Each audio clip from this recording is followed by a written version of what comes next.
billionaire entrepreneur Elon Musk puts his money where his mouth is. I am personally guaranteeing that value and standing behind that guarantee with all of my assets. His greatest asset is his ability to take this big, big dream and make other people believe that it's true. The determined engineer's big dreams transformed 3 industries. I'm just wishing to any entities that are listening, please bless this launch. Here's an immigrant from South Africa coming to America to say, NASA, that whole rocket thing you're doing with the space shuttle, I've got a better way. His better way meant risking everything. We had maybe about a week's worth of cash in the bank, or less. I had to make a choice then that either I took all of the capital that I had left from the sale of PayPal to eBay and invest that in Tesla, or Tesla would die. Others weren't so willing to take a chance on him or his companies. You put $90 billion, like 50 years worth of breaks into solar and wind, to Solyndra and Fisker and Tesla and Enter1. I mean, I had a friend who said you don't just pick the winners and losers, you pick the losers. It's very unlikely that the Tesla investment is ever repaid to the taxpayers. Electric vehicles are really not possible in ways that would be effective for most consumers still. But his bets have paid off. We didn't just repay the principal, we actually repaid it with interest and a bonus payment. So ultimately the U.S. taxpayer actually made a profit of over $20 million on this loan. Elon Musk has even bigger dreams that might just take him farther than anyone else. Elon Musk goes a step further. Earth's not big enough. With SpaceX, he literally wants to go to Mars. In the long term, I'd really love to go to Mars, and that's the overarching goal of SpaceX.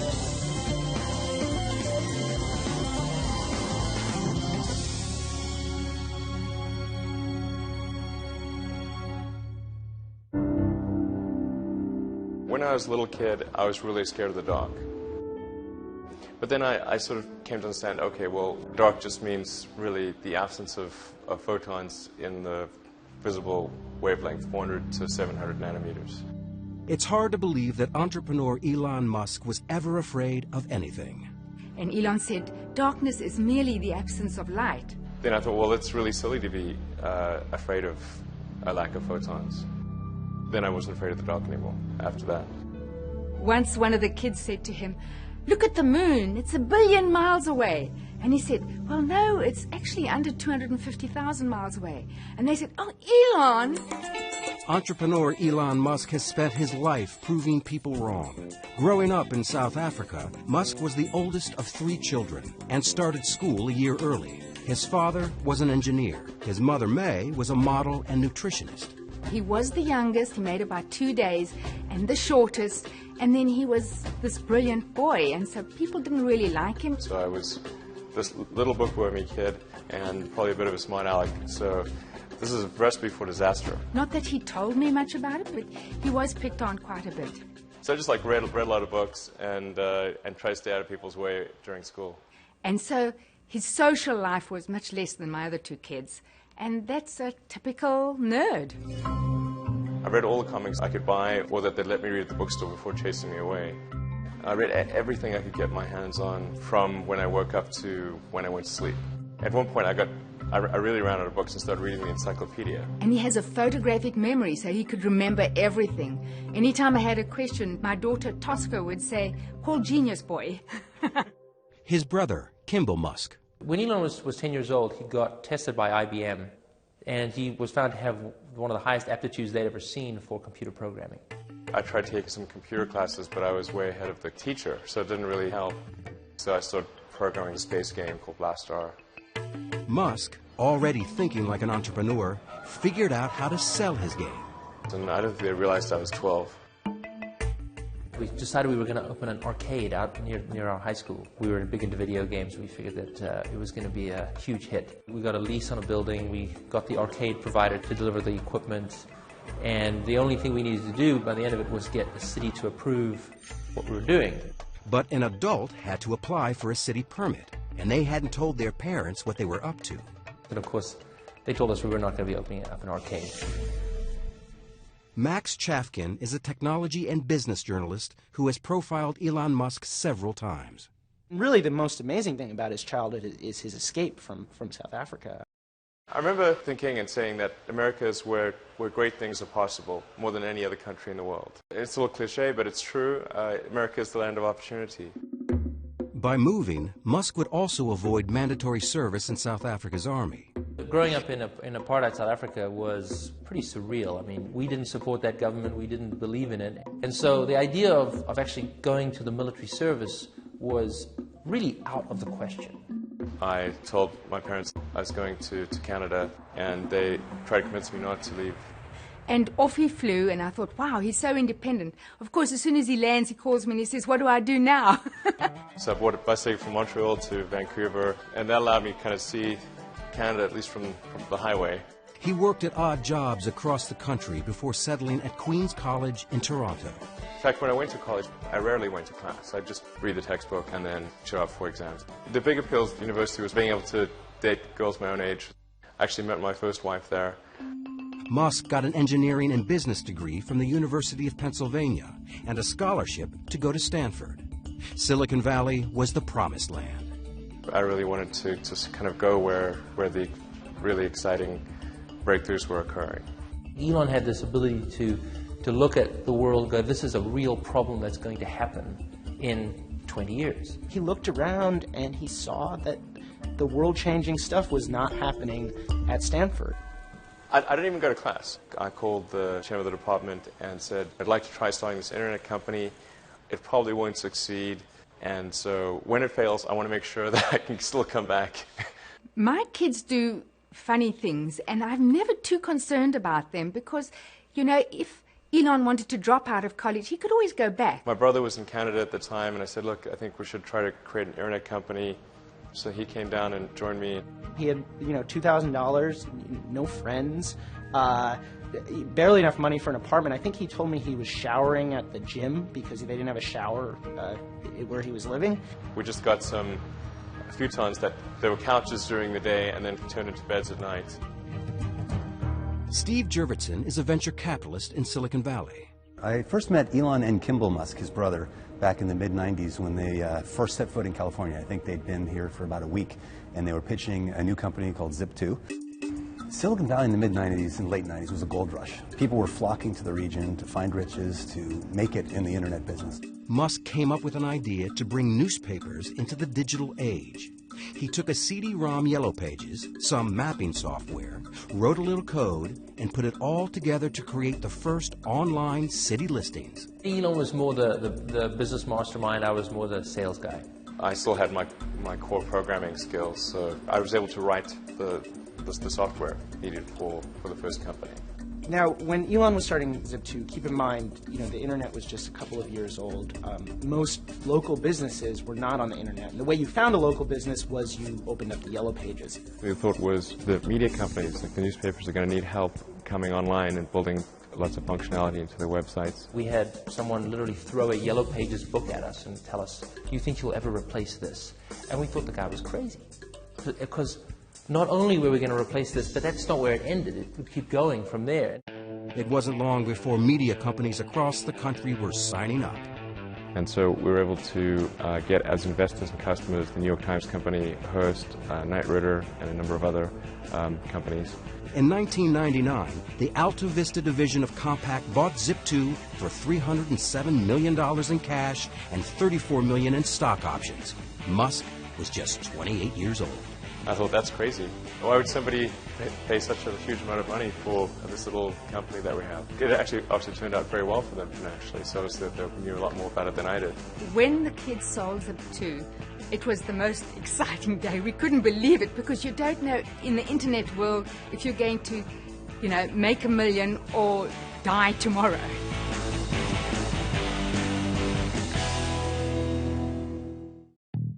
In February 1999, Elon Musk sold his first company. At 28, he joined the ranks of Silicon Valley millionaires. Zip2 was acquired by Compaq for a little over $200 million, and I made, I think, about $21 or $22 million as a result of that, which was a phenomenal amount of money for me. It was obviously a financial windfall. It was super fun to go out and buy some cool toys. There is, gentlemen, the fastest car in the world. One of his first things to do is go out and get a big sports car. He comes from a family that really enjoys racing in vehicles, and he got one of the highest performance cars money could buy at the time. It was a McLaren F1. And proceeded to enjoy that around the Bay Area, let's say, a number of adventures and risk-taking moves with his driving. While I'm sure it felt, wonderful to have all this money and to have people recognizing success, I think he was also frustrated that this company hadn't become as great as he wanted it to be. It hadn't changed the world. It had just slightly altered the course of newspaper history, which I think from his point of view is, kind of a piddling accomplishment. So I certainly had the choice at that point of retiring and buying an island somewhere and sipping Mai Tais, but that was not of interest to me at all. There really wasn't a choice of we weren't going to do anything. It was just really what we were going to do next. In Elon's case in particular, it was really just a stepping stone. The goal in doing my second internet company was to create something that would have a profound effect. And it seems to me that the financial sector had not seen a lot of innovation on the internet. And money is really just an entry in a database. And it's low bandwidth. It seems like it's something that should lend itself to innovation. He was very rich. I mean, just more money than most people could dream. And he took almost no time in between that sale and starting the company that became PayPal. Musk's new company created something we take for granted today. It changed the way the world buys things, the way money is transferred from one person to another. At the time, transactions were very slow. People would have to mail checks to each other, so it could take weeks just to complete a single transaction. With his windfall from the sale of Zip2, Musk quickly turned around and founded X.com to make electronic cash transfers possible. But his new company collided with a rival mobile payment company called Confinity. And they were really competing against each other, and the real enemy at the end of the day was eBay. We combined our efforts in order to compete effectively against eBay's built-in system. They called the new company PayPal. When he looked at PayPal, his goal was not to create a place you could do person-to-person payments. His goal was to transform the financial industry. We're able to become the leading payment system in the world, and then eBay finally threw in the towel and acquired PayPal in early 2002. Musk and his partners sold PayPal for $1.5 billion. Musk was the largest shareholder and walked away with $180 million. He was 30 years old. I could have bought probably a chain of islands, but that again, that was obviously just not of interest to me. Islands weren't of interest, but outer space was. It's just a much more exciting, inspiring future if we're out there exploring the stars, as opposed to a future where we are forever confined to Earth. I was thinking, well, I wonder when we're going to Mars. When is NASA going to go to Mars? And I went to the NASA website, and there was no plan to go to Mars, and no plan to really even take the next step in space exploration. This is Elon saying he wants to go and enable this human civilization to leave the planet Earth. It's about as big a vision as you could possibly imagine. And that's going to require funds, and he has enough funds to go do it, so he's going to go do it. Musk had the outrageous idea that private enterprise could actually re-energize space travel. And in June 2002, he founded Space Exploration Technologies, or SpaceX. Elon was the only funder of the company for its early years. Another incredibly risky move to say, nobody on the planet thinks this idea is financeable. I'm going to fund all of it myself, to the tune of almost $100 million, which was the majority of his net worth at the time, into a dream to take on the military-industrial complex. Here's an immigrant from South Africa coming to America to say, NASA, that whole rocket thing you're doing with the space shuttle, I've got a better way. I actually traveled to Russia 3 times to look at buying a refurbished ICBM without the nuke. And I came to the conclusion that the thing that was really holding us back from making much more progress in space was really that rockets had not evolved since the 60s. So the trick isn't figuring out how to get to orbit, it's figuring out how to get to orbit cheaply. So I had to come up with lower-cost ways to produce engines, the primary structure, the electronics, do the launch operation, as well as run the company with very little overhead. And the sum of inventions in all those areas is what has led us to roughly 3- to 4-fold improvement over the cost of other rockets in the United States. What SpaceX has been very successful at is taking basically off-the-shelf technology, stuff that was developed by NASA 50 years ago, and streamlining it. So in that way, he's kind of the Henry Ford of space, because Henry Ford didn't invent the automobile. He just figured out how to make the automobile, commercially viable. Musk was more than just an entrepreneur. If you ask Elon how he managed to teach himself rocket science, he'll just look at you very seriously and just say very quietly, "I read a lot of books."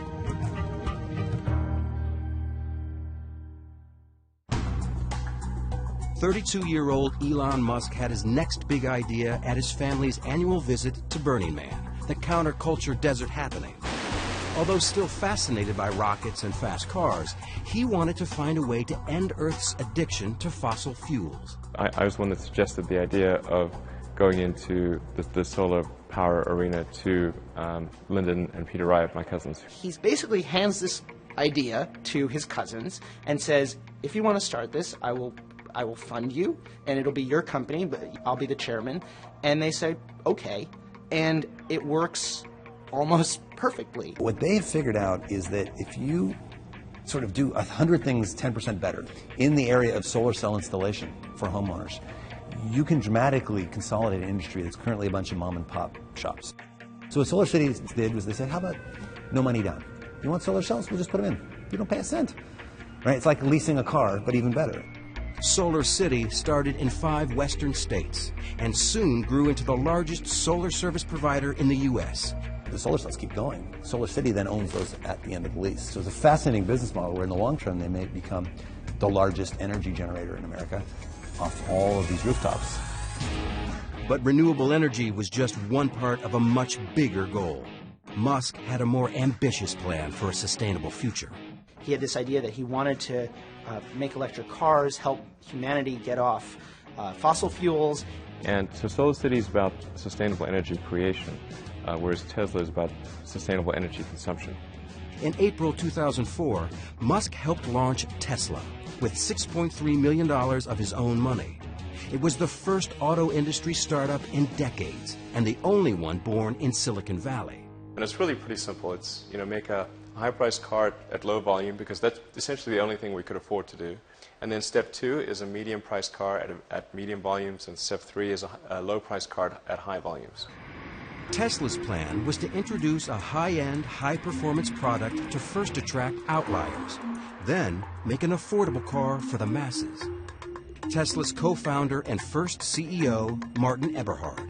We expect to change the way people think about electric cars with this car, and that we hope to open the market for us to sell other electric cars. But we also know that if you start off by saying, let's first change human nature and make everybody drive crummy little cars, that doesn't work. So instead, let's build a car that people want to drive. Let's build a car that's hot and desirable and beautiful, and convince people that driving an electric car is not a compromise. This idea of actually going in and putting it in a high-end car and breaking the mold of what an electric car was exciting. This is no longer going to be a golf cart. This is going to be a Ferrari. Any cops watching? Nope. Coast is clear. When we first saw Tesla, it had a good explanation for how they get to market without having to spend exorbitant amount of money, how they would create a brand and an object of desire in consumers, and each part of the story clicked together. He talked about Silicon Valley smarts being able to show Detroit how to do something that Detroit didn't think was possible. It's batteries, it's drive electronics, it's electric motors. Those are skills that are present in Silicon Valley and not present in Detroit. Tesla's revolutionary technology for the Roadster started with a computer battery as the power source for the automobile. J.B. Strawbell, Tesla's chief technology officer, was the main designer of the electric powertrain. For the first time, it was possible to drive over 200 miles and have performance that was directly competitive with what a gasoline car could do. And Tesla was the first company to take those principles and put that into practice and try it. California Governor Schwarzenegger showed up for the Roadster's 2006 coming out party. I test drove this one, it's hot.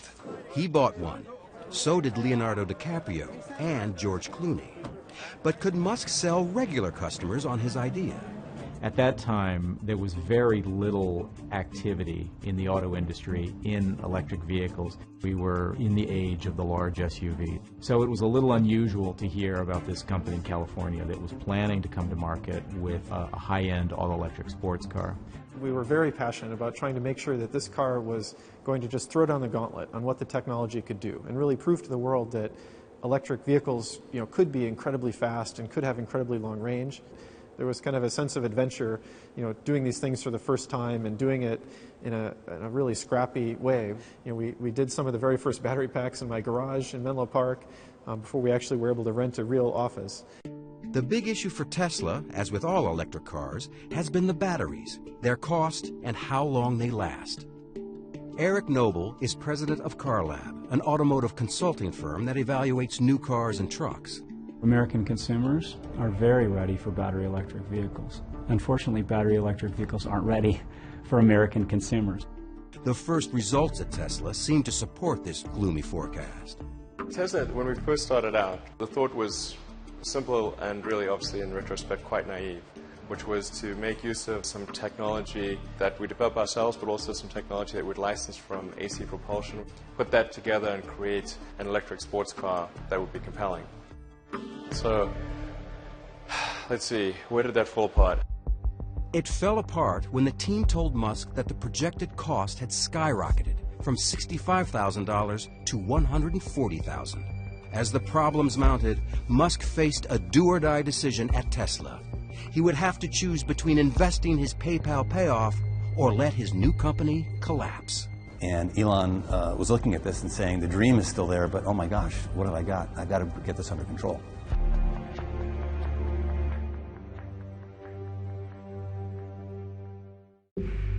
By 2007, Tesla was running out of money, fast. No one wanted to step up to save the unproven automobile startup.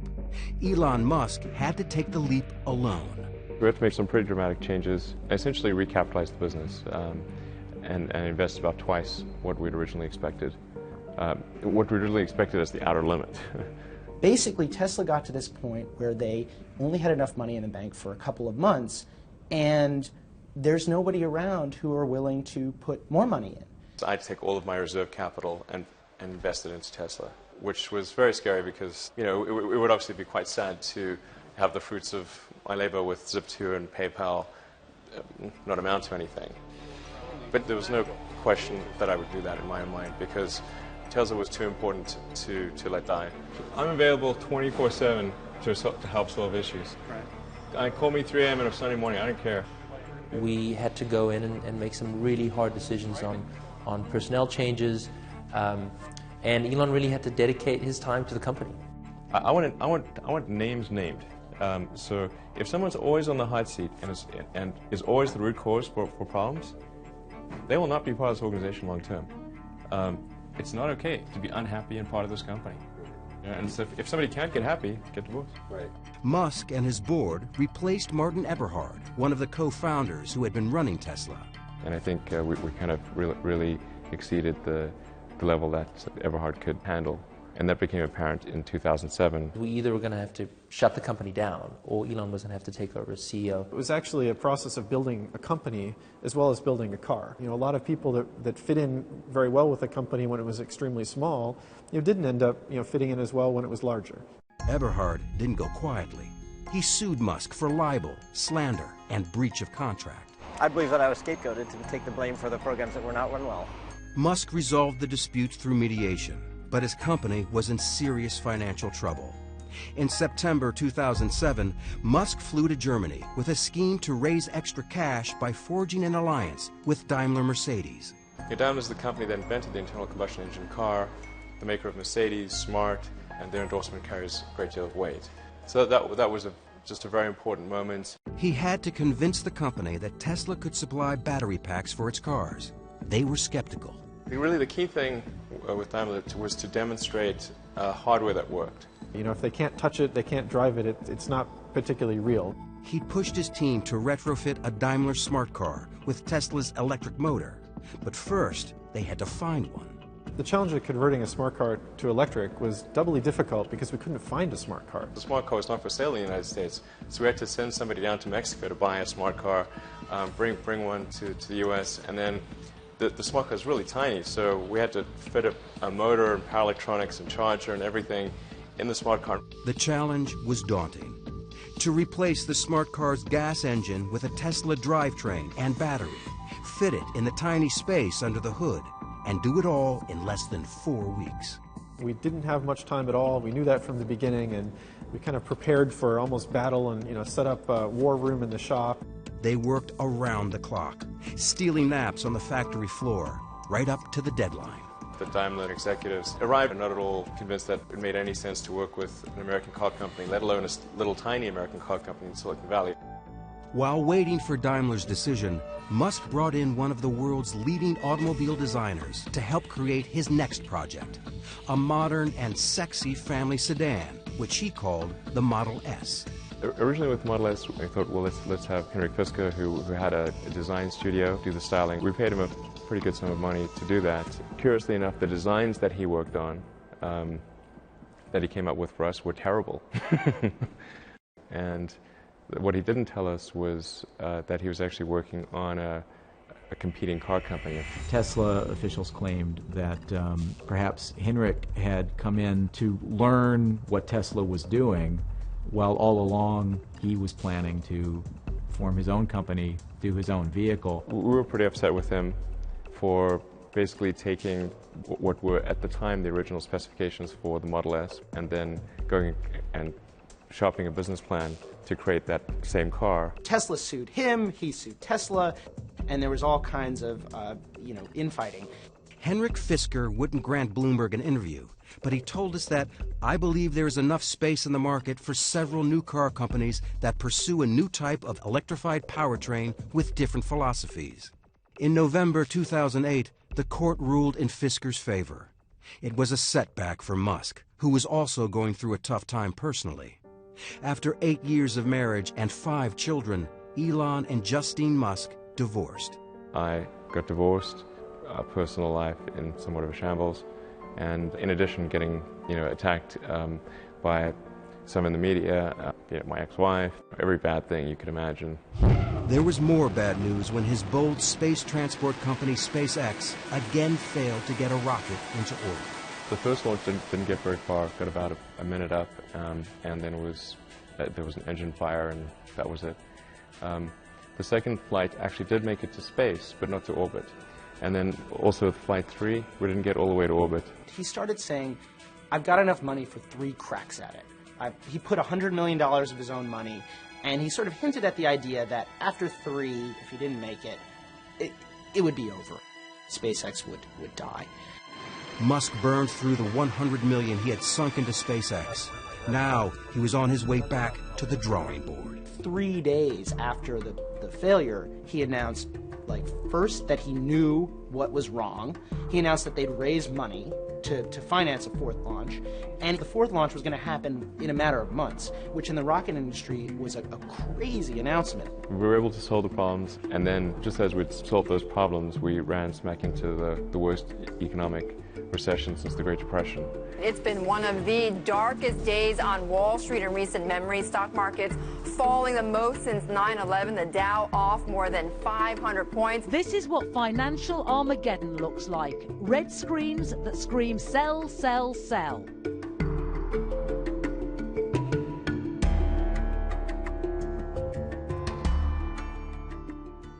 It was a week that shook Wall Street and indeed the world. And a realization that the economy may still head into a deeper downturn. As 2008 drew to a close, Elon Musk faced the worst crisis of his career. All 3 of his companies appeared to be in free fall. The worst point was probably just the weekend before Christmas in 2008. We had the economic tsunami take place and made things even worse. If it wasn't needed, we had to shut it down and just figure out how do we get through this dark period and not go bankrupt. General Motors shares falling to more than a 20-year low after Goldman cut the automaker's rating to sell on a worsening sales outlook. That was tough. It was obviously an economic period that saw the bankruptcy of General Motors and Chrysler, and there we were, a young company selling a very optional car. I mean, it was really people don't need a $100,000 sports car. And they certainly wouldn't want one getting poor reviews. The popular BBC program Top Gear took the Tesla Roadster on a test drive in December 2008. This car then really was shaping up to be something wonderful. But then... although Tesla say it'll do 200 miles, we worked out that on our track it would run out after just 55 miles. And if it does run out, it's not a quick job to charge it up again. The combative CEO charged the incident was faked and said he had proof that the Roadster had not run out of power. He sued the BBC to block reruns of the show. The case was later dismissed. But things would get even tougher. His energy company, Solar City, foundered. The bank that had backed their leases pulled out of the deal. I certainly did not anticipate that we would have the worst economic climate since the Great Depression, and one which was disproportionately bad for cars. I mean, General Motors went bankrupt. I mean, General effing Motors, you know? Musk was in the fight of his life. We had maybe about a week's worth of cash in the bank, or less, and there was just very little time left in the year to resolve these things. I mean, there were like 2 or 3 business days left in the year. I never thought it was possible for me to have a nervous breakdown, but if it was possible for me to have a nervous breakdown, that was about as close as I was going to come. When Elon was going through his sad period, I was so sad. I felt like I had a hole in my heart, and there's nothing you can do. You just hurt so much, and I just didn't see him getting out of it. He was just so sad. And then the next thing I get this call saying, "Ma, you can't believe it. I've met a wonderful woman." The one bright spot was meeting Tallulah Riley, a British actress who had never heard of Tesla, SpaceX, or Elon Musk. They married in 2010. I thought he was some sort of hapless engineer that had wandered into a London club, and he just looked so forlorn. He was sort of just sat in a corner on his BlackBerry, and he just looked really out of place and sad. I was, trying to be very sweet to him and sort of humouring him, going, "Oh yes," when he was going, "This is my rocket, and this is my car." Musk's personal life was looking up, and the future of SpaceX was finally taking off. We have liftoff. The 4th attempt to launch the Falcon 1 was a huge success. And 3 months later, NASA rewarded SpaceX with a $1.6 billion contract to resupply the International Space Station. But Musk had no time to celebrate. Tesla was on the verge of financial disaster. I had to make a choice then that either I took all of the capital that I had left from the sale of PayPal to eBay and invest that in Tesla, or Tesla would die. The company is really teetering on the brink of failure.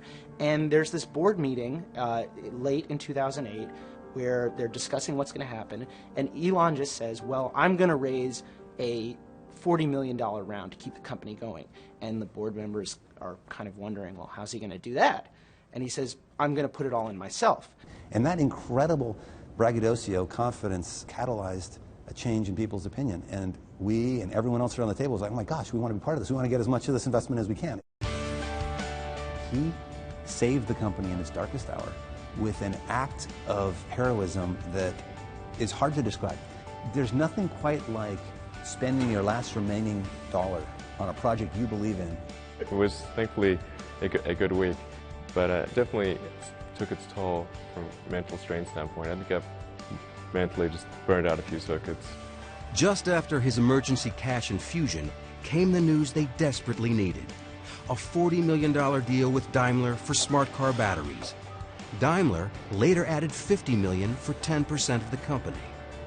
Determined not to repeat past mistakes, Musk focused on bringing his family car to life. So I decided, look, we really need to have our own design studio, and that's when I hired Franz von Holzhausen to design the Model S. His green agenda was irresistible to von Holzhausen, a legendary figure in car design who had already revolutionized the looks of VW, GM, and Mazda. He's completely passionate to really rid the world of this addiction to fossil fuel. And that was something that he talked about from the very first sentence, first conversation that we had. With a new team in place, Musk completely revamped the look of the Model S. A sedan doesn't have to be a brick. It doesn't have to be a big blocky car. We wanted to bring this kind of passion and feeling back to this marketplace. The architecture of Model S is really similar to a skateboard.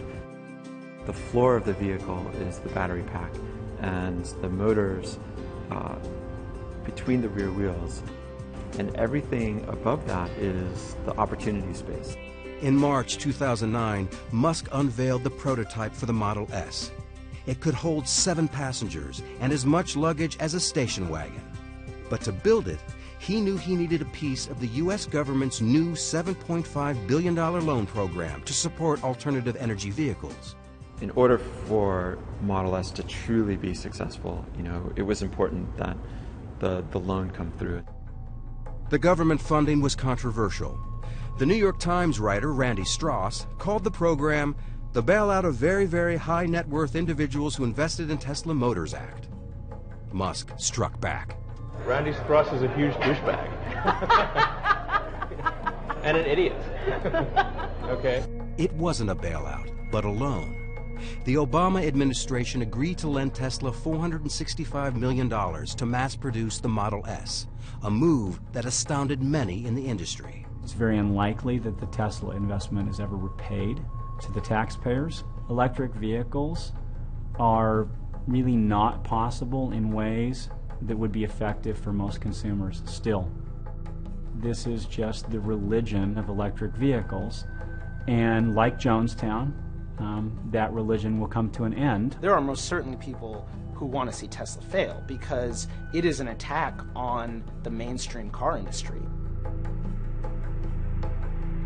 Of course, the biggest impact that Tesla will have is not the cars that we make ourselves, but the fact that we show that you can make compelling electric cars that people really want to buy. The government loan came with a challenging condition. To get the money, he had to first find a place to build his electric car.